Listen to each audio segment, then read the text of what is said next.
Last moment division में आप सभी का स्वागत है दोस्तों। देखिए, इस वीडियो में हम लोग पिछले बार के रेलवे ग्रुप डी में जितना भी साइंस का क्वेश्चन पूछा गया था उसका हम लोग चैप्टर वाइज सोल्यूशन करा रहे हैं। आज का जो चैप्टर है बायोलॉजी के प्लांट टिश्यू से लिया गया है। ठीक, इससे भी बहुत अच्छा खासा क्वेश्चन पूछा गया था। तो चलिए प्लांट टिश्यू को हम लोग स्टार्ट करते हैं। वीडियो को स्टार्ट करने से पहले आप सभी से यह रिक्वेस्ट है, यदि अभी तक आपने इस चैनल को सब्सक्राइब नहीं किया है तो चैनल को सब्सक्राइब करना न भूलें। तो चलिए शुरू करते हैं। देखिए, आज का क्वेश्चन क्या है, कौन सा ऊतक संवहन पुल बनाते हैं। तो देखिए, इसका सही आंसर क्या हो जाएगा, ऑप्शन नंबर सी। जो जाइलम और फ्लोएम होता है वो किस तरह का संवहन पुल बनाते हैं। ठीक है, देखिए सबसे पहले ऑब्जेक्टिव बनाने से पहले हम लोग इसका थोड़ा कॉन्सेप्ट समझ लेते हैं। ठीक, तो चलिए हम लोग कॉन्सेप्ट पर। तो देखिए, आज का जो चैप्टर है पादप ऊतक है, प्लांट टिश्यू। तो देखिए, जो प्लांट टिश्यू है आपका पादप ऊतक, इसको मुख्यतः दो भागों में बांटा गया है। आपका जो प्लांट टिश्यू है इसको मुख्यतः दो भागों में बांटा गया है। पहला आपका आता है मेरिस्मेटिक टिश्यू, मेरिस्मेटिक टिश्यू आता है। ठीक, और दूसरा आता है आपका परमानेंट टिश्यू, परमानेंट टिश्यू। देखिए, जितना भी आपका पादप ऊतक से सवाल पूछा गया ना, लगभग 80 से 90% आपका यहीं से क्वेश्चन पूछा गया है। तो देखिए, पादप ऊतक को दो भागों में बांटा जाता है। प्लांट टिश्यू को कितने भागों में बांटा जाता है, आपका दो भागों में बांटा जाता है। पहला होता है मेरिस्मेटिक टिश्यू और दूसरा होता है परमानेंट टिश्यू। अब देखिए, मेरिस्मेटिक टिश्यू को हिंदी में क्या बोला जाता है, इसको बोला जाता है आपका इसको बोला जाता है आपका विभज्योतक, विभज्योतक ऊतक बोला जाता है, और इसको बोला जाता है अस्थायी ऊतक। अब क्वेश्चन ये आता है कि आखिर मेरिस्मेटिक टिश्यू और परमानेंट टिश्यू में अंतर क्या होता है। तो देखिए, इसका हम लोग हिंदी नाम से समझते हैं। इसको हिंदी में क्या बोला जाता है, विभज्योतक, यानी कि ऐसा ऊतक जिसमें विभाजन की क्षमता होती है, जिसमें विभाजन की क्षमता होती है। और देखिए, जिसमें विभाजन की क्षमता होती है उसको क्या बोला जाता है, विभज्योतक बोला जाता है। और यही जब इसमें विभाजन की क्षमता रुक जाता है तो उसको क्या बोला जाता है, अस्थायी ऊतक, यानी कि इसमें विभाजन की क्षमता नहीं होती है। इसमें आपका विभाजन की क्षमता नहीं होता और इसमें विभाजन की क्षमता होता है। ठीक है, अब देखिए, जो विभज्य ऊतक होता है इसको तीन भागों में बांटा गया है। इसको कितने भागों में बांटा गया है, आपका तीन भागों में बांटा गया है। पहला आता है आपका एपिकल, एपिकल मेरिस्मेटिक टिश्यू। ठीक, इसको शॉर्टकट में हम लोग लिख देते हैं मेरिस्मेटिक टिश्यू। पहला क्या आता है आपका एपिकल मेरिस्मेटिक टिश्यू, यानी कि शीर्षस्थ, शीर्षस्थ विभज्योतक ऊतक। पहला क्या होता है आपका शीर्षस्थ विभज्योतक ऊतक। दूसरा आपका आता है lateral meristematic tissue, lateral meristematic tissue. और फिर आता है आपका, देखिए लैटरल मेरिस्मेटिक टिश्यू को क्या बोला जाता है, आपका लैटरल मेरिस्मेटिक टिश्यू को बोला जाता है पार्श्व, पार्श्व विभज्यत ऊतक। ठीक, और तीसरा आता है आपका इंटर कैलरी। तीसरा क्या आता है, इंटर कैलरी मेरिस्मेटिक टिश्यू, और इसको बोला जाता है अंतर्वेशी, अंतर्वेशी विभज्योतक ऊतक। ठीक, तो देखिए क्वेश्चन ये भी पूछता है कि इनमें से कौन सा विभज्य ऊतक होता है। तो इसमें कौन सा मेरिस्मेटिक टिश्यू होता है, आपका पहला होता है apical meristematic tissue, lateral meristematic tissue और intercalary meristematic tissue. Hindi में क्या बोलते हैं, एपिकल को शीर्षस्थ, दूसरा होता है लैटरल मेरिस्मेटिक टिश्यू, इसको क्या बोला जाता है पार्श्व विभज्य ऊतक ऊतक, और तीसरा इंटर कैलरी यानी कि अंतर्वेशी विभज्य ऊतक। देखिए, अस्थायी ऊतक से आपका बहुत सवाल पूछता है। देखिए, अस्थायी ऊतक को फर्दर दो भागों में बांटा जाता है। पहला होता है आपका साधारण अस्थायी ऊतक है, पहला क्या होता है आपका साधारण अस्थायी ऊतक होता है। ठीक, और दूसरा होता है आपका जटिल अस्थायी ऊतक, जटिल अस्थायी ऊतक। ठीक, अस्थायी ऊतक को दो भागों में बांटा जाता है, साधारण अस्थायी ऊतक और जटिल अस्थायी ऊतक। आपके साधारण अस्थायी ऊतक में कौन कौन आता है, तो साधारण अस्थायी ऊतक में आ जाता है कोलेनकाइमा, पेरेनकाइमा और स्क्लेरेनकाइमा। कौन कौन आता है आपका कोलेनकाइमा, ठीक, पेरेनकाइमा और स्क्लेरेनकाइमा, स्क्लेरेनकाइमा आता है। ठीक, साधारण अस्थायी ऊतक में कौन कौन सा आता है, आपका कोलेनकाइमा आता है, दूसरा पेरेनकाइमा आता है और तीसरा स्क्लेरेनकाइमा आता है। अब देखिए, जटिल अस्थायी ऊतक में कौन सा आता है, तो जटिल अस्थायी ऊतक में दो ठो आता है, पहला हो गया जाइलम और दूसरा हो गया फ्लोएम। जाइलम और फ्लोएम किसमें आता है? आपका जटिल अस्थायी ऊतक में आता है। तो देखिए पादप ऊतक से कम आपको इतना याद रहना चाहिए कि पादप ऊतक को कितने भागों में बांटा गया है? तो आपके पादप ऊतक को 2 भागों में बांटा गया है। पहला मेरिस्मेटिक टिश्यू यानी कि विभज्योतक ऊतक, और दूसरा हो गया परमानेंट टिश्यू यानी कि अस्थायी ऊतक। अब देखिए मेरिस्मेटिक टिश्यू किसे कहा जाता है? जिसमें विभाजन की क्षमता होती है। इसको नाम से हम लोग जान सकते हैं। इसका देखिए नाम क्या होता है? विभज्योतक, यानी जिसमें विभाजन की क्षमता होती है। और यही जो मेरिस्मेटिक टिश्यू होता है, अगर विभाजन की क्षमता खो देता है तो उसको क्या बोला जाता है? उसी को बोला जाता है अस्थायी ऊतक। ठीक, अब देखिए आपका मेरिस्मेटिक टिश्यू में 3 तरह के टिश्यू आते हैं। पहला हो गया एपिकल मेरिस्मेटिक टिश्यू, शीर्षस्थ विभज्योतक ऊतक। दूसरा आ गया लेटरल मेरिस्मेटिक टिश्यू यानी कि पार्श्व हो गया, और तीसरा हो गया इंटर कैलरी मेरिस्मेटिक टिश्यू। ठीक है, उसी तरह अस्थायी ऊतक को फर्दर कितने भागों में बांटा गया है? आपका 2 भागों में बांटा गया है। एक होता है सिंपल परमानेंट टिश्यू और दूसरा होता है कॉम्प्लेक्स। ठीक, पहला क्या होता है? आपका सिंपल परमानेंट टिश्यू यानी कि साधारण अस्थायी ऊतक, और दूसरा होता है कॉम्प्लेक्स परमानेंट टिश्यू यानी कि जटिल अस्थायी ऊतक। अब देखिए क्वेश्चन यहाँ से बहुत बार पूछा गया कि साधारण अस्थायी ऊतक के कौन कौन से उदाहरण होते हैं। तो आपको इतना याद रहना चाहिए, इतना आप लोग रख लीजिएगा। तो साधारण अस्थायी ऊतक के उदाहरण कौन कौन सा होता है? कोलेनकाइमा होता है, पैरेनकाइमा होता है और स्क्लेरेनकाइमा होता है। और जटिल अस्थायी ऊतक का उदाहरण क्या होता है? जाइलम होता है और फ्लोएम होता है। अब देखिए नेक्स्ट स्लाइड में हम लोग देखेंगे कि ये जो ऊतक होता है आपका apical meristematic tissue, lateral meristematic tissue और इंटर कैलरी मेरिस्मेटिक टिश्यू आखिर पाया कहाँ जाता है? तो आइए देखते हैं। देखिए जैसे कि मान लीजिए कोई पौधा है, ठीक है, यहाँ पर आपका कोई पौधा है और पौधों का ये जड़ हो गया। ठीक, यहाँ से कोई पौधा ऐसे वृद्धि कर रहा है, यहाँ से मान लीजिए कोई तना निकला है, तना से पत्ता निकला हुआ है। ठीक है, ये इसका ब्रांच निकला हुआ है, ये कोई पौधा है। तो देखिए जो मेरिस्मेटिक टिश्यू होता है, मेरिस्मेटिक टिश्यू, ठीक, जो आपका मेरिस्मेटिक टिश्यू होता है यानी कि विभज्योतक होता है, वो कितने भागों में बटा होता है? 3 भागों में। पहला होता है एपिकल मेरिस्मेटिक टिश्यू, पहला क्या होता है आपका? शीर्षस्थ। देखिए यह नाम से पता चलता है कि जो शीर्षस्थ विभज्योतक होता है वो कहाँ पर पाया जाता है? जो देखिए ये जो जड़ होता है, जड़ और तना के शीर्ष भाग पर। ठीक है, यह कहाँ पाया जाता है आपका? जड़ और तने के शीर्ष भाग में, जड़ और तने के शीर्ष भाग में पाया जाता है। ठीक, तो देखिए जो शीर्षस्थ विभज्योतक होता है यानी कि एपिकल मेरिस्मेटिक टिश्यू होता है, उसका काम क्या कराता है? देखिए ये आपका जड़ और तना के शीर्ष भाग पर पाया जाता है। तो जो तना और शीर्ष भाग में पाया जाता है तो ये सिंपल आपका लंबाई में वृद्धि करता है। ये किस में वृद्धि करता है? आपका लंबाई में वृद्धि करता है। तो देखिए जो शीर्षस्थ है, ठीक है, क्या होता है? शीर्षस्थ विभज्योतक। ठीक है, जो एपिकल मेरिस्मेटिक होता है वो किसमें आपका सहायक होता है? तो वो आपका होता है पौधों के लंबाई में वृद्धि करता है। ये आपका क्या करता है? पौधों के लंबाई में वृद्धि करता है। अगर क्वेश्चन पूछे कि आपका शीर्षस्थ विभज्योतक कहाँ पाया जाता है, तो ये आपका पाया जाता है जड़ और तना के शीर्ष भाग में पाया जाता है, जड़ और तना के शीर्ष भाग में पाया जाता है। ठीक, अब आते हैं दूसरा क्या था आपका? Lateral meristematic tissue. दूसरा क्या था आपका? लैटरल मेरिस्मेटिक टिश्यू यानी कि पार्श्व विभज्योतक था। ठीक है, दूसरा क्या था आपका? पार्श्व विभज्योतक। तो देखिए जो पार्श्व विभज्योतक होता है ना, उसका मेन काम क्या रहता है? आपका जो पार्श्व विभज्योतक होता है उसका मेन काम रहता है आपका पौधों के चौड़ाई में वृद्धि।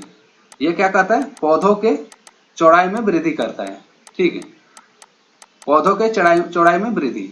तो क्वेश्चन ये भी पूछता है कि पौधों के चौड़ाई में वृद्धि के लिए कौन सा ऊतक आपका सहायक होता है? तो इसका सही आंसर क्या हो जाएगा? पौधों के चौड़ाई में वृद्धि के लिए आपका कौन सा ऊतक सहायक होता है? तो इसका सही आंसर हो जाएगा आपका लेटरल मेरिस्मेटिक टिश्यू।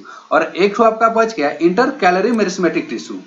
ठीक है, inter calorie meristematic tissue, inter calorie meristematic tissue क्या बोला जाता है?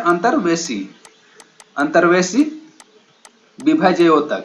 ठीक है, विभज्योतक बोला जाता है। अब देखिए जो इंटर कैलरी मेरिस्मेटिक टिश्यू होता है वो कहां पर पाया जाता है? तो देखिए जहां से पौधों का ब्रांच निकलता है और नई पत्तियां निकलती है वहां पर आपका कौन सा ऊतक पाया जाता है? Inter calorie meristematic tissue. तो देखिए मेरिस्मेटिक टिश्यू से आपको कम से कम इतना याद रहना चाहिए, मेरिस्मेटिक में 3 तरह के ऊतक पाए जाते हैं। पहला हो गया एपिकल मेरिस्मेटिक टिश्यू। वो देखिए एपिकल मेरिस्मेटिक टिश्यू कहां पर पाया जाता है? पौधे और देखिए पौधों के जड़ों और तनों के शीर्ष भाग में पाया जाता है और इसका मेन काम क्या रहता है, लंबाई में वृद्धि रहता है। दूसरा पाया जाता है आपका लैटरल मेरिस्मेटिक टिश्यू। दूसरा कौन सा पाया जाता है आपका लैटरल मेरिस्मेटिक टिश्यू। और लैटरल मेरिस्मेटिक टिश्यू का मेन काम क्या रहता है, पौधों के चौड़ाई में वृद्धि। आपके पौधे में चौड़ाई में जब वृद्धि होता है तो उसके लिए कौन सा ऊतक जिम्मेदार होता है, तो वो आपका होता है लैटरल मेरिस्मेटिक टिश्यू यानी कि पार्श्व विभाज्य ऊतक। तीसरा होता है आपका इंटर कैलरी मेरिस्मेटिक टिश्यू। ठीक, इंटर कैलरी मेरिस्मेटिक टिश्यू। तो इंटर कैलरी मेरिस्मेटिक टिश्यू का काम क्या रहता है, जहां पर नया ब्रांच निकलता है या जहां पर नया पत्ती निकलता है वहां पर आपका कौन सा ऊतक कार्य करता है, इंटर कैलरी मेरिस्मेटिक टिश्यू। ठीक है, अब देखिए अब हम लोग आते हैं परमानेंट टिश्यू पर। ठीक, वीडियो थोड़ा लंबा होगा लेकिन यहाँ से आपका सारा कॉन्सेप्ट क्लियर हो जाएगा, तो आप लोग वीडियो को अंत तक जरूर देखिएगा। ऑब्जेक्टिव तो हम तो कैसे भी करा सकते हैं लेकिन मेरा मेन मकसद है आपका कॉन्सेप्ट क्लियर करना। ठीक है, अब देखिए हम लोग आते हैं परमानेंट टिश्यू पर। तो परमानेंट टिश्यू ठीक है, परमानेंट टिश्यू क्या बोला जाता है, अस्थायी ऊतक बोला जाता है। परमानेंट टिश्यू क्या बोला जाता है, आपका अस्थायी ऊतक बोला जाता है। और परमानेंट टिश्यू को कितने भागों में बांटा गया है, 2 भागों में बांटा गया है। पहला आपका हो गया सरल अस्थायी ऊतक, सरल अस्थायी ऊतक। ठीक, दूसरा हो जाता है आपका जटिल अस्थायी ऊतक, जटिल अस्थायी ऊतक। पहला क्या होता है आपका सरल अस्थायी ऊतक और दूसरा जटिल अस्थायी ऊतक। सरल अस्थायी ऊतक यानी कि सिंपल परमानेंट टिश्यू हो जाता है और जटिल अस्थायी ऊतक का होता है आपका कॉम्प्लेक्स परमानेंट टिश्यू। अब देखिए सरल अस्थायी ऊतक में कौन कौन सा आता है, आपका आता है कोलेनकाइमा आता है, दूसरा पैरेनकाइमा आता है और तीसरा क्या आता है आपका स्क्लेरेनकाइमा आता है। ठीक है, अब देखिए जटिल अस्थायी ऊतक में क्या आता है आपका, पहला जाइलम आता है, ठीक, और दूसरा फ्लोएम आता है, जाइलम और फ्लोएम। देखिए आपका पिछला बार जो रेलवे ग्रुप डी का एग्जाम हुआ था या एलपी टेक्नीशियन का हुआ था तो यहाँ से क्वेश्चन आपका बहुत बार पूछा गया था। और देखिए यहाँ से जो क्वेश्चन पूछा गया था ना, आपको यह क्वेश्चन कहीं नहीं मिलेगा, किसी भी बुक में नहीं मिलेगा सिवाय एनसीईआरटी के, आपको यह क्वेश्चन कहीं नहीं मिलेगा। तो देखिए आप लोग यहाँ से याद कर लीजिएगा कि सरल अस्थायी ऊतक में कौन कौन सा आता है, तो आपका कोलेनकाइमा हो जाएगा, पैरेनकाइमा हो जाएगा और स्क्लेरेनकाइमा हो जाएगा। ठीक, और जटिल अस्थायी ऊतक में, तो जटिल अस्थायी ऊतक में आपका जाइलम हो जाएगा और फ्लोएम आ जाएगा। ठीक, अब देखिए जाइलम और फ्लोएम इसी को क्या कहा जाता है, इसी को कहा जाता है, यही आपका मिलकर संवहन बंडल का निर्माण करते हैं, यही आपका मिलकर संवहन बंडल का निर्माण करते हैं या संवहन पुल का निर्माण करते हैं। ठीक, क्वेश्चन ये भी पूछा गया है कि कौन सा ऊतक आपका संवहन बंडल या संवहन पुल का निर्माण करते हैं, तो ये आपका हो जाएगा जाइलम और फ्लोएम। क्यों करते हैं इसका हम लोग समझते हैं। देखिए जाइलम का मेन काम क्या रहता है, देखिए याद करने का ट्रिक क्या है, ज से जाइलम और ज से जल। जाइलम का आपका जो मेन काम कर रहता है पौधों में जल को पहुंचाना, पौधों में जल और खनिज लवण को पहुंचाना। तो पौधों में जल और खनिज लवण को कौन पहुंचाता है, आपका जाइलम पहुंचाता है। ठीक है, और देखिए फ्लोएम का काम क्या रहता है, तो इसका भी याद करने का ट्रिक है, फ से फ्लोएम और फ से फल, यानी कि फल खाने वाला होता है। तो जो जितना भी खाद्य पदार्थ होता है आपका, ठीक, जितना भी खाद्य पदार्थ होता है उसको पहुंचाने का काम कौन करता है, पौधों में खाद्य पदार्थ को पहुंचाने का काम कौन करता है, आपका फ्लोएम करता है। तो देखिए जाइलम से इतना बात आप लोग याद रखिएगा कि जाइलम का मेन काम क्या रहता है, जाइलम का मेन काम रहता है आपका जल का संवहन करना, जल या खनिज लवण। याद करने का ट्रिक क्या है, ज से जाइलम और ज से जल। ठीक, तो जाइलम का आपका काम क्या हो गया, जल और खनिज लवण का परिवहन करना या संवहन करना। और फ्लोएम का काम क्या हो गया, फ्लोएम का आपका काम हो गया जितना भी खाद्य पदार्थ होता है पौधों को एक भाग से दूसरे भाग तक पहुंचाना। अब देखिए आते हैं कोलेनकाइमा, पैरेनकाइमा और स्क्लेरेनकाइमा पर। तो देखिए स्क्लेरेनकाइमा पर सबसे पहले आते हैं। स्क्लेरेनकाइमा का आपका मेन काम क्या रहता है, स्क्लेरेनकाइमा आपका मृत कोशिकाओं का बना रहता है। ठीक, मृत कोशिकाओं का बना रहता है। अगर आप लोग इसका एग्जाम्पल देखना चाहेंगे उदाहरण, तो आप लोग नारियल जरूर देखिए होंगे। ठीक है, तो जो नारियल का छिलका रहता है ना, वो किसका बना रहता है, स्क्लेरेनकाइमा का बना रहता है। जो नारियल का छिलका रहता है वो किसका बना रहता है, आपका स्क्लेरेनकाइमा का बना रहता है। इसका जो मेन काम रहता है कि जितने भी पौधे होते हैं या फल होते हैं उसको बाह्य सुरक्षा प्रदान करना। अब देखिए पैरेनकाइमा का मेन काम क्या रहता है, तो आपका पैरेनकाइमा का मेन काम रहता है यांत्रिक सहारा देना। पैरेनकाइमा का आपका मेन काम क्या रहता है, यांत्रिक सहारा देना। और कोलन कैमा, देखिए कोलन कैमा से आपका क्वेश्चन पूछता है। देखिए कोलन कैमा के याद करने का ट्रिक क्या है, देखिए कोलन कैमा का मेन काम रहता है पौधों को लचीलापन बनाना, लचीलापन बनाना। अगर हम लोग इसको याद करने की ट्रिक पर चाहें तो देखिए क से कोलन कैमा होता है और क से कोमल होता है, और जो चीज कोमल होता है वो ज्यादा लचीला होता है। तो कोलन कैमा का मेन काम क्या रहता है, पौधों को लचीलापन प्राप्त करना, ठीक है। अब देखिए आते हैं हम लोग ऑब्जेक्टिव पर। तो देखिए ऑब्जेक्टिव क्या कर रहा था, कौन सा ऊतक सम्मोहन पुल बनाते हैं, तो कितना इजी हो गया। इसका सही आंसर क्या हो जाएगा, जाइलम और फ्लोएम। कौन सा ऊतक आपका सम्मोहन पुल बनाते हैं, जाइलम और फ्लोएम। तो इसका सही आंसर क्या हो जाएगा, ऑप्शन नंबर सी। अब देखिए 80 नंबर क्वेश्चन, 80 नंबर क्वेश्चन क्या कर रहा है कि फ्लोएम अतिरिक्त निम्नलिखित में से अन्य सभी से मिलकर बना होता है। तो देखिए फ्लोएम किससे मिलकर बना होता है, तो देखिए आप लोग सभी याद कर लीजिएगा कि जो फ्लोएम होता है वो किससे मिलकर बना होता है। तो देखिए आपका जो फ्लोएम होता है ना, 4 प्रकार का अवयव से मिलकर बना होता है। जो फ्लोएम होता है उसमें 4 प्रकार के अवयव से मिलकर बना होता है। वो 4 प्रकार का अवयव कौन सा है, पहला होता है आपका चालनी नलिकाएं, चालनी नलिकाएं हो गया, ठीक है, एक हो गया।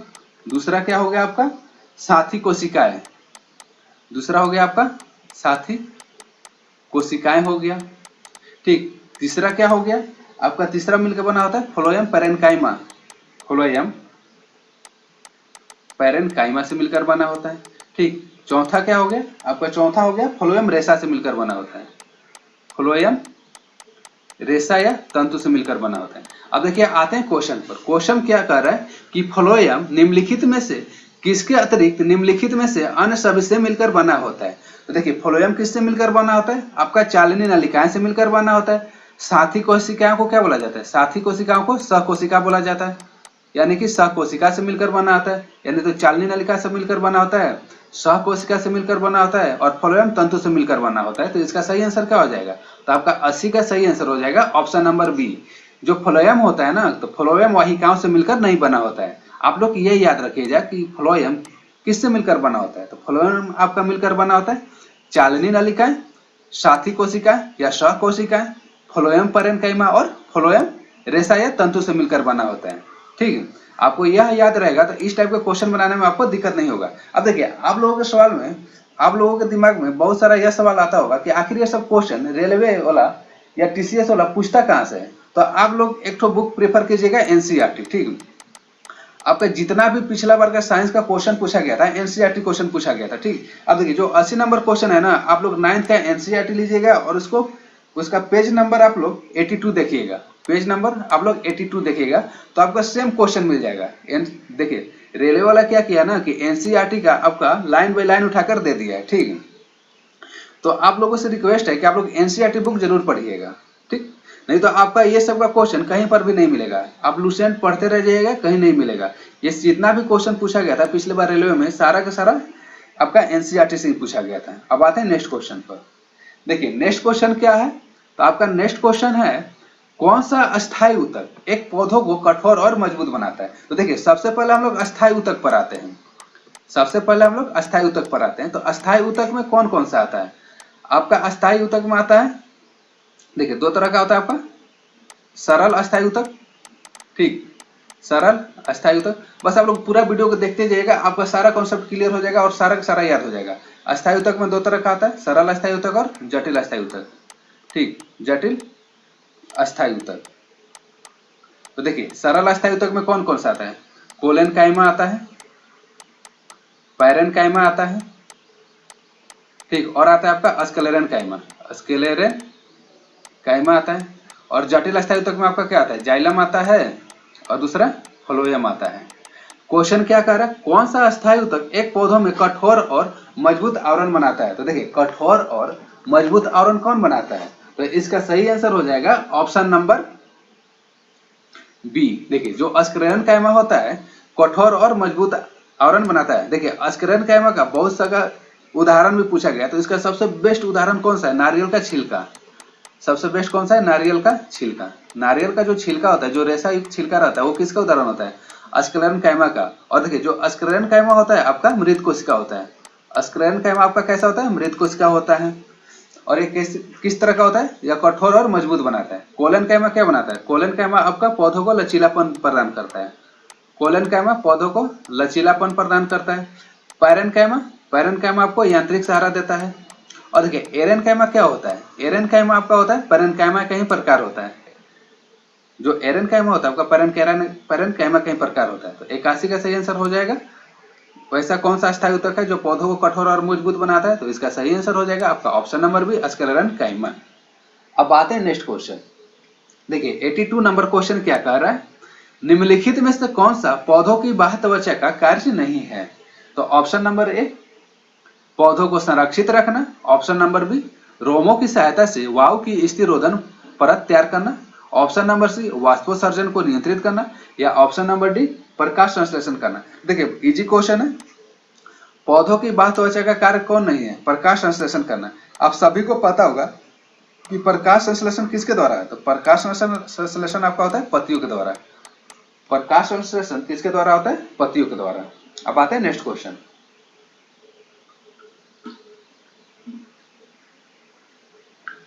देखिए नेक्स्ट क्वेश्चन क्या कर रहा है, अस्थायी ऊतकों के निर्माण के लिए एक अस्थायी संरचना, आकार और क्रिया अपनाने की प्रक्रिया को क्या कहते हैं? तो देखिए इसका सही आंसर हो जाएगा ऑप्शन नंबर ए, विभेदन।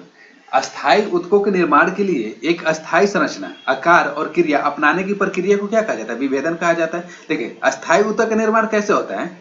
देखिए जो विभेज्योतक होता है, विभेज्योतक, ठीक है, जो विभेज्योतक ऊतक होता है यानी कि मेरिस्मेटिक टिश्यू, मेरिस्मेटिक टिश्यू। देखिए विभेज्य ऊतक, इसका नाम ही से पता चलता है कि वैसा ऊतक जिसमें विभाजन की क्षमता होती है। और यही जो ऊतक रहता है अगर विभाजन की क्षमता खो देता है तो वो किस तरह का ऊतक बनाता है? अस्थायी ऊतक। यानी कि यह विभाजन की क्षमता खो दिया और यह अब अस्थायी हो गया, तो इसी को क्या बोला जाता है? परमानेंट टिश्यू या अस्थायी ऊतक बोला जाता है। तो क्वेश्चन यही पूछ रहा है, अस्थायी ऊतकों के निर्माण के लिए एक अस्थायी संरचना, आकार और क्रिया अपनाने की प्रक्रिया को क्या कहलाता है? इसका सही आंसर हो जाएगा विभेदन। इसमें विभेदन हो जाएगा तो विभेदन होकर क्या हो जाएगा? यह इस तरह का अस्थायी हो जाएगा, उसी को क्या बोला जाता है? विभेदन बोला जाता है। अब आते हैं नेक्स्ट क्वेश्चन। देखिए 84 नंबर क्वेश्चन। 84 नंबर क्वेश्चन क्या कह रहा है, किसकी कोशिकाएं कोनों पर अनियमित रूप से मोटी होती है? तो देखिए इसको आप लोग याद कर लीजिएगा। क्वेश्चन क्या कह रहा है, किसकी कोशिकाएं कोने पर अनियमित रूप से मोटी होती है?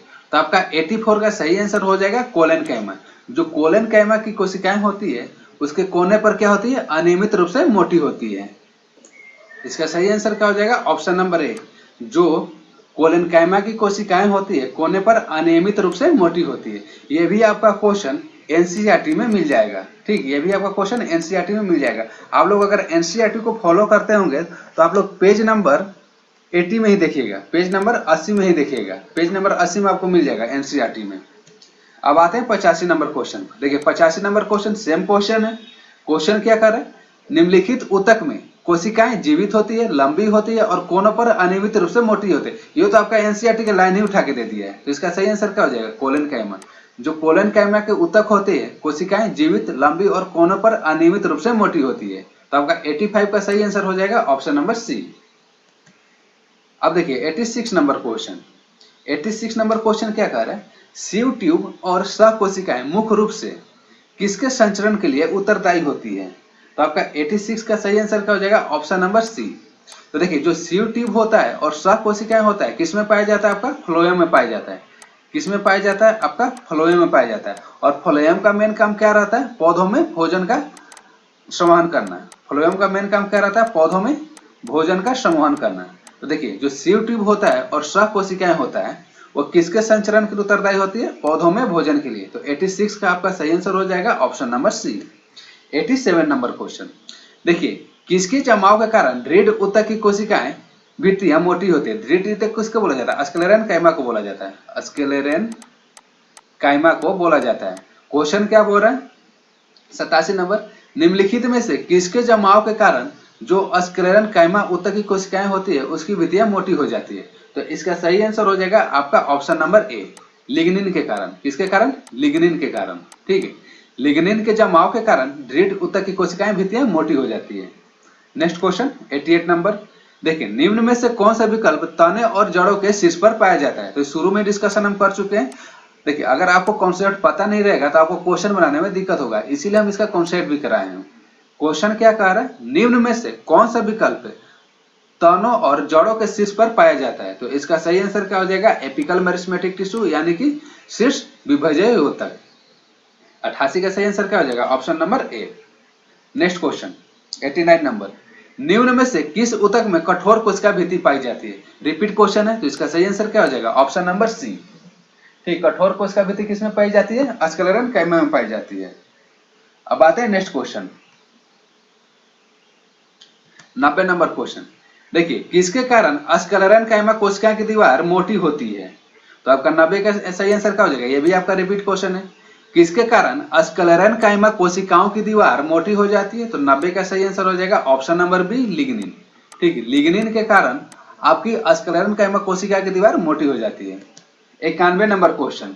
देखिए, निम्न में से कौन सा सरल अस्थायी ऊतक नहीं है? तो देखिए, आपका सरल अस्थायी ऊतक में कौन कौन सा ऊतक आता है? तो सरल अस्थायी ऊतक में आपका आता है कोलन कायमा, पैरेन्काइमा और अस्क्लेरन कायमा। अस्क्लेरन कायमा। क्वेश्चन आपका क्या कर रहा है? निम्न में से कौन सा सरल अस्थायी ऊतक नहीं है? तो सरल अस्थायी ऊतक कौन सा नहीं है? आपका कोलन कायमा होता है, पैरेन्काइमा होता है और अस्क्लेरन कायमा होता है। तो इसका सही आंसर क्या हो जाएगा? Option number B. जो जाइलम होता है आपका जटिल अस्थायी ऊतक होता है। क्या होता है आपका? जटिल अस्थायी ऊतक। जाइलम और फ्लोएम किसका उदाहरण होता है? आपका जटिल अस्थायी ऊतक का। 91 का आपका सही आंसर क्या हो जाएगा? Option number B. Next question 92 number, निम्नलिखित में से कौन सा एक सरल अस्थायी ऊतक नहीं है? रिपीट क्वेश्चन है, तो सरल अस्थायी ऊतक कौन सा नहीं है? जाइलम। जो जाइलम होता है आपका जटिल अस्थायी ऊतक होता है। जाइलम कौन सा होता है आपका?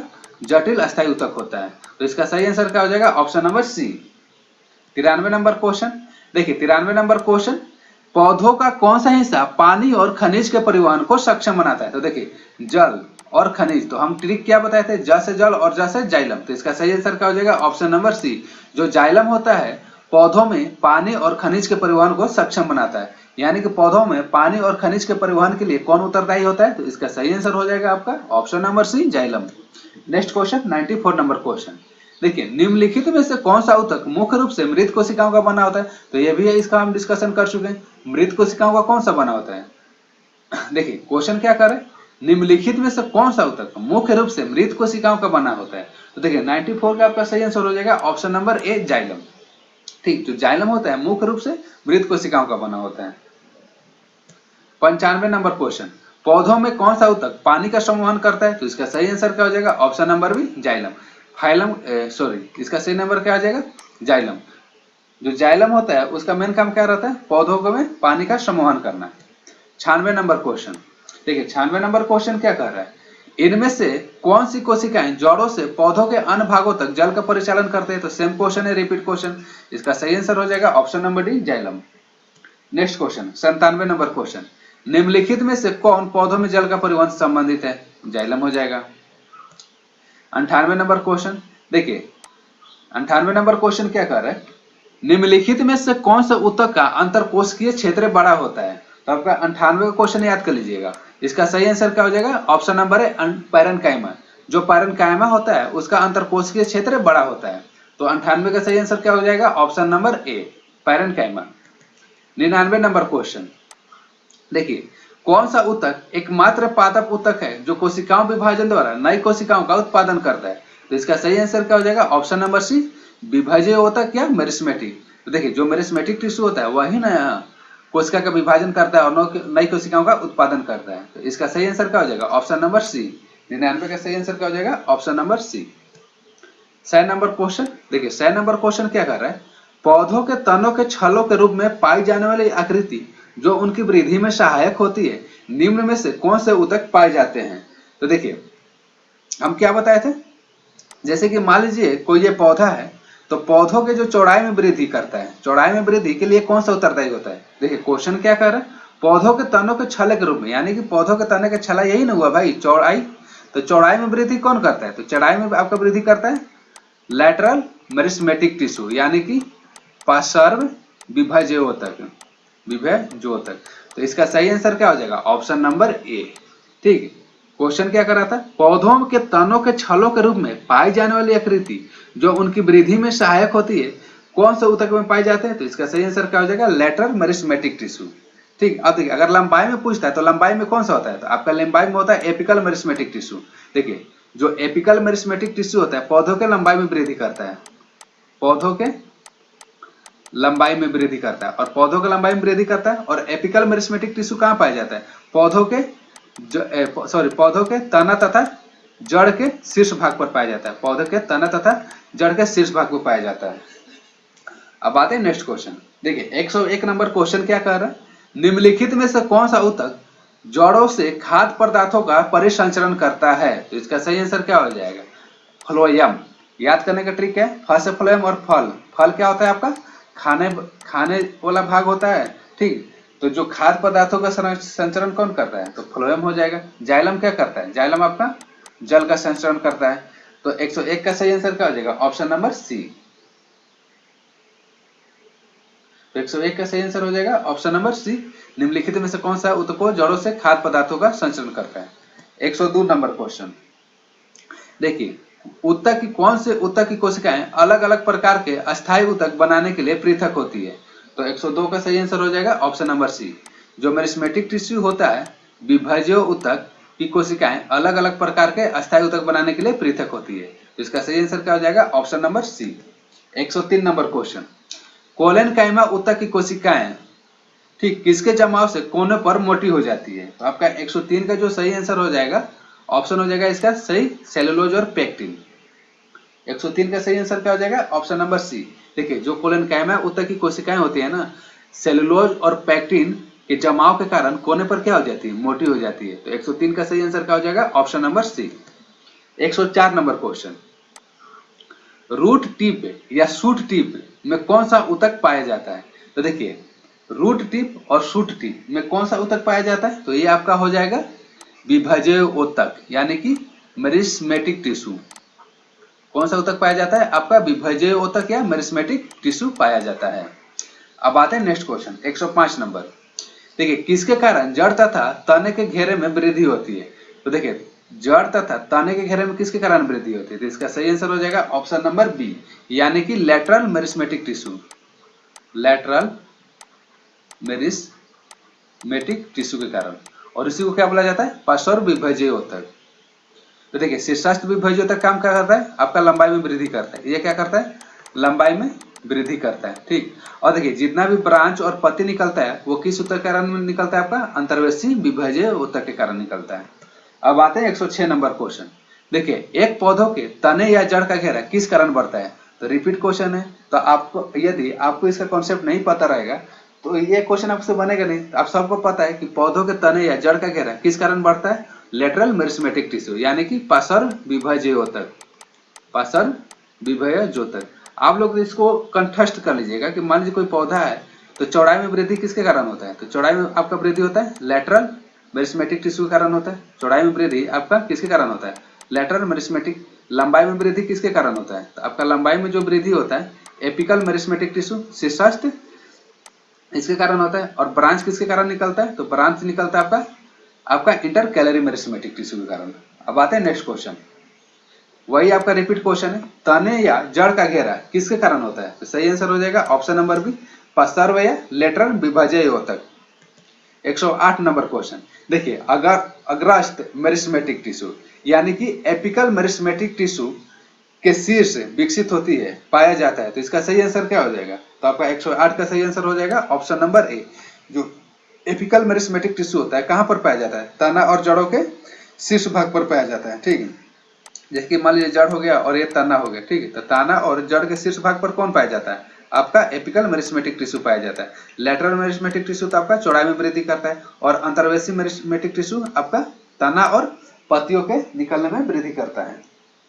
नेक्स्ट क्वेश्चन 109 नंबर क्वेश्चन क्या कह रहा है, पौधों में प्राथमिक वृद्धि किसके कारण होती है, ऑप्शन नंबर ए लंबोत विभाज्य ऊतक, पार्श्व विभाज्य ऊतक, सी अंतर्वेशी विभाज्य ऊतक या शीर्ष विभाज्य ऊतक। तो देखिए 109 का आपका सही आंसर क्या हो जाएगा, ऑप्शन नंबर बी, किसके कारण होता है, अंतर्वेशी विभाज्य ऊतक और शीर्ष विभाज्य ऊतक, ठीक। शीर्ष विभाज्य ऊतक आपका लंबाई में वृद्धि करेगा और ये आपका ब्रांच और टहनी निकलने में सहायता करता है। तो 109 का आपका सही आंसर हो जाएगा ऑप्शन नंबर बी, सी और डी। 110 number question. देखिए 110 नंबर क्वेश्चन क्या कर रहा है, एरियोलर ऊतक अंगों के स्थान भरता है और अंगों को सहारा देता है और ऊतकों की मरम्मत करता है। तो देखिए 110 का आपका सही आंसर हो जाएगा, एरियोलर ऊतक अंगों के अंदर के स्थान को भरता है। एरियोलर ऊतक अंगों के अंदर का स्थान को भरता है और आंतरिक अंगों को सहारा प्रदान करता है। तो 110 का आपका सही आंसर हो जाएगा ऑप्शन नंबर ए। 110 का सही आंसर क्या हो जाएगा? Option number A. 111 number question देखिए, निम्नलिखित में से किन ऊतकों में कोशिकाएं जीवित होती है, लंबी और कोने पर अनियमित रूप से स्थूल होती है? तो देखिए 111 नंबर आपका क्वेश्चन रिपीट क्वेश्चन है, ये पहले भी 2-3 बार रिपीट हो जाता है। तो इसका सही आंसर क्या हो जाएगा? Option number D, collenchyma. ये आपका पूछा गया था आरआरबी एएलपी टेक्नीशियन में। क्वेश्चन क्या कर रहा है? निम्नलिखित में से किन ऊतकों में कोशिकाएं जीवित होती है, लंबी और कोनों पर अनियमित रूप से स्थूल होती है? तो इसका सही आंसर क्या हो जाएगा? Option number collenchyma. ये लोग आप लोग क्वेश्चन कंठस्थ रख लीजिएगा। 112 नंबर क्वेश्चन, निम्न में से कौन से पौधों के ऊतक कोशिका विभाजन में सक्षम होते हैं? तो इसका सही आंसर क्या हो जाएगा? ये भी रिपीट क्वेश्चन है आपका 112 का option number C. Next question, निम्नलिखित में से किन अस्थायी ऊतकों में कोशिकाएं मृत होती है? देखिए क्वेश्चन क्या कर रहा है? निम्नलिखित में से किन अस्थायी ऊतकों में कोशिकाएं मृत होती है? तो इसका सही आंसर क्या हो जाएगा? Option number C, sclerenchyma. Sclerenchyma की जितनी भी कोशिकाएं होती है वो सारे के सारा क्या होती है? मृत होती है। 113 का सही आंसर हो जाएगा option number C, sclerenchyma. 114 number question, निम्नलिखित में से कौन सा एक सरल अस्थायी ऊतक नहीं है? तो सरल अस्थायी ऊतक कौन सा नहीं है? जाइलम है। जाइलम आपका किस प्रकार का ऊतक होता है? जटिल अस्थायी ऊतक। जटिल अस्थायी ऊतक होता है।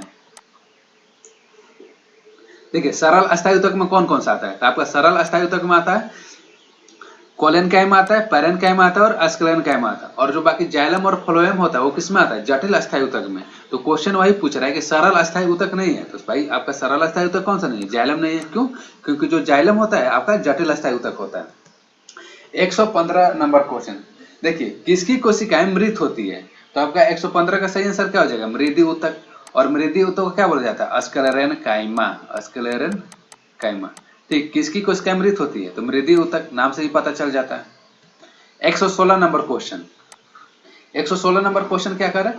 वनस्पति ऊतक का ठीक है परिपक्वता पर जीवित प्रोटोप्लाज्म धारण नहीं करता है।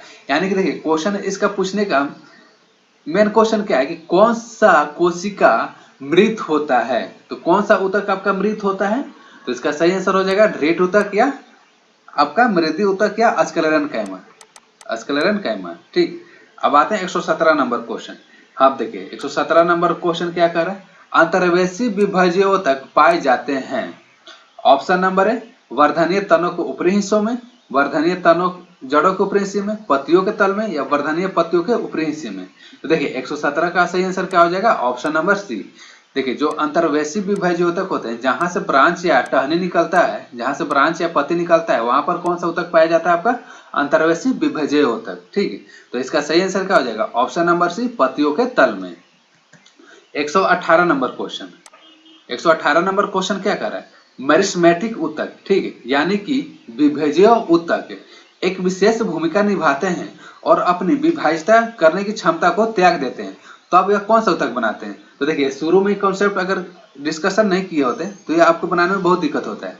देखिए जब मेरिस्मेटिक टिश्यू जिसको विभाज्य ऊतक बोला जाता है, अगर अपन विभाजन की क्षमता खो देता है तो उसको किस प्रकार का ऊतक बोला जाता है? तो उसको बोला जाता है आपका अस्थायी ऊतक, यानी कि परमानेंट टिश्यू। तो इसका सही आंसर क्या हो जाएगा? 118 का ऑप्शन नंबर है सही आंसर हो जाएगा परमानेंट टिश्यू या अस्थायी ऊतक। 119 नंबर क्वेश्चन 119 नंबर क्वेश्चन क्या कर रहा है?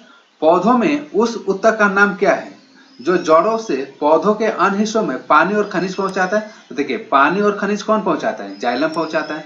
तो पानी और खनिज का संवहन कौन करता है? जाइलम करता है। तो 119 का सही आंसर क्या हो जाएगा? Option number B, xylem. 120 number question, निम्न में से कौन सा ऊतक युग्म संवहनी बंडल का गठन करता है? तो शुरू में पहला ही क्वेश्चन था, संवहनी बंडल का निर्माण कौन करता है? आपका जाइलम और फ्लोएम। तो इसका सही आंसर क्या हो जाएगा? ऑप्शन नंबर बी, जाइलम और फ्लोएम। जाइलम और फ्लोएम किस तरह के ऊतक होते हैं आपका? तो ये आपका होता है जटिल अस्थायी ऊतक। जटिल अस्थायी ऊतक के उदाहरण होते हैं। ठीक, अब आते हैं नेक्स्ट क्वेश्चन 121 नंबर। देखिए जटिल अस्थायी ऊतक है, तो जटिल अस्थायी ऊतक में कौन कौन सा आता है?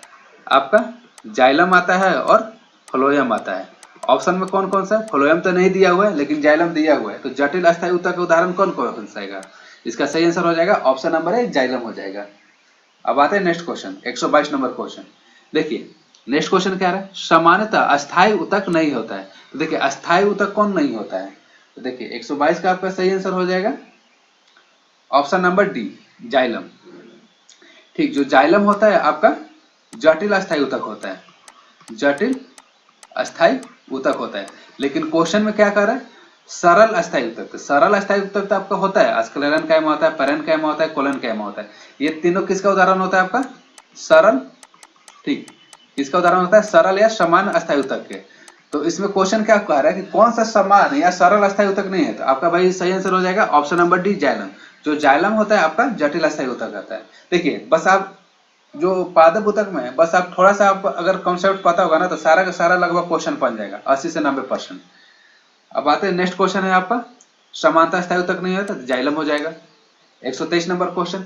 देखिए साधारण अस्थायी ऊतकों के 3 प्रकार होते हैं, वही आपका रिपीट क्वेश्चन है। तो साधारण या सरल अस्थायी ऊतक के 3 प्रकार कौन कौन से होता है, तो आपका हो जाएगा कोलन काइमा, ठीक, कोलन काइमा हो जाएगा, पैरेन काइमा हो जाएगा और अस्क्लेरन काइमा हो जाएगा, अस्क्लेरन काइमा। तो ऑप्शन में आते हैं, ऑप्शन नंबर है पैरेन काइमा, तो ये तो आपका होगा नहीं, पैरेन काइमा कोलन काइमा ये भी नहीं होगा, पैरेन काइमा कोलन काइमा और अस्क्लेरन काइमा। तो साधारण अस्थायी ऊतक 3 प्रकार के होते हैं, कौन कौन सा आपका होता है, पैरेन काइमा होता है, कोलन काइमा होता है और अस्क्लेरन काइमा होता है। तो 123 का सही आंसर हो जाएगा option number C. 124 number question. किस प्रकार के ऊतक में एक समान कार्य करने वाली विभिन्न प्रकार की कोशिकाएं होती है। तो देखिए 124 का आपका सही आंसर हो जाएगा, 124 का आपका सही आंसर क्या होगा, इसका सही आंसर हो जाएगा ऑप्शन नंबर बी। जो जटिल ऊतक होता है एक समान कार्य करने वाली विभिन्न प्रकार के कोशिकाओं से मिलकर बनी होती है। अब आते हैं नेक्स्ट क्वेश्चन 125 नंबर क्वेश्चन। देखिए 125 नंबर क्वेश्चन क्या कर रहा है, पादप कोशिका भित्ति किसके बनी होती है। तो 125 का आपका सही आंसर हो जाएगा ऑप्शन नंबर ए।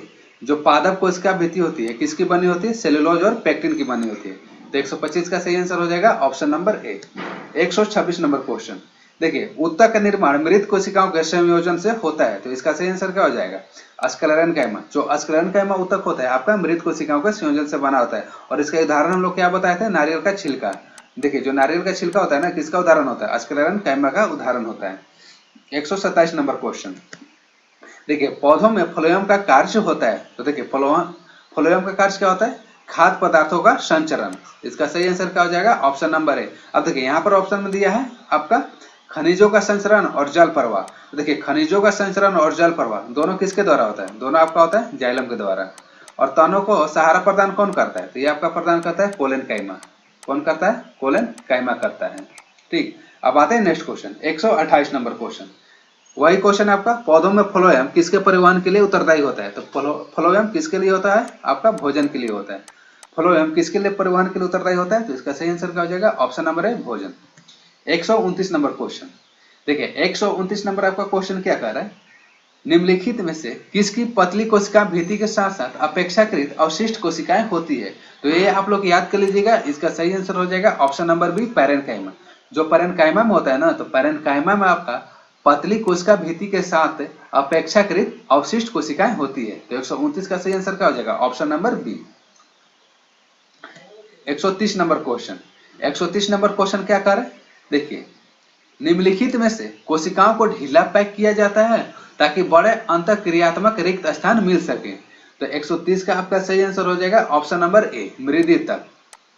मृदितक में कोशिकाओं को ढीला पैक किया जाता है ताकि बड़े अंतःक्रियात्मक रिक्त स्थान मिल सके। तो 130 का सही आंसर क्या हो जाएगा option number A. 131 number question. देखिए 131 नंबर क्वेश्चन, निम्नलिखित में से पतली कोशिकाएं भित्ति के साथ साथ अपेक्षाकृत गैर विशिष्ट कोशिकाएं होती है। तो 131 का सही आंसर हो जाएगा option number A parenchyma. Parenchyma में आपका पतली कोशिका भित्ति के साथ अपेक्षाकृत गैर विशिष्ट कोशिकाएं होती है। 132 नंबर क्वेश्चन। 132 नंबर क्वेश्चन क्या कह रहा है, अधिक अंतरकोशीय प्रसार के लिए कोशिकाएं विरल रूप से संचरित होती है। तो इसका सही आंसर क्या हो जाएगा ऑप्शन नंबर डी पैरेन्काइमा। देखिए पैरेन्काइमा में क्या होता है, अधिक अंतरकोशिकीय अवकाश होता है। तो क्वेश्चन क्या कर रहा है, अधिक अंतरकोशिकीय प्रसार के लिए कौन सी कोशिकाएं विरल रूप में संचरित होती है। तो इसका सही आंसर क्या हो जाएगा आपका ऑप्शन नंबर डी होगा पैरेन्काइमा। नेक्स्ट क्वेश्चन देखिए अस्थायी ऊतक के अंतर्गत वर्गीकृत किए जाते हैं। तो अस्थायी ऊतक के अंतर्गत कौन कौन सा वर्गीकृत किए जाते हैं आपका स्क्लेरेन्काइमा, कोलेनकाइमा, पैरेन्काइमा। तो 133 का आपका सही आंसर क्या हो जाएगा? नहीं, क्वेश्चन क्या कर रहा है आपका, अस्थायी ऊतक किसके अंतर्गत वर्गीकृत किया जाता है? तो इसका सही आंसर क्या हो जाएगा? मेरिस्मेटिक। जो देखिए अस्थायी ऊतक किसके अंतर्गत, देखिए जो विभाज्य ऊतक होता है वही अपना विभाजन क्षमता जब खो देता है तो किस तरह का ऊतक बनाता है? अस्थायी ऊतक। ठीक, तो वही क्वेश्चन पूछ रहा है कि अस्थायी ऊतक किसके अंतर्गत वर्गीकृत किए जाते हैं। तो इसका सही आंसर क्या हो जाएगा? 133 का सही आंसर हो जाएगा option number D, meristematic tissue. 134 number question देखिए, 134 नंबर क्वेश्चन क्या कर रहा है? निम्नलिखित ऊतक की कोशिकाएं बहुत सक्रिय होती है, इनमें घने कोशिकीय द्रव, घने कोशिका द्रव, साइटोप्लाज्म, पतली कोशिका रस, भित्तियां, मुख नाभिक और कम रिक्तियां होती है। तो देखिए 134 का सही आंसर क्या हो जाएगा? Meristematic tissue.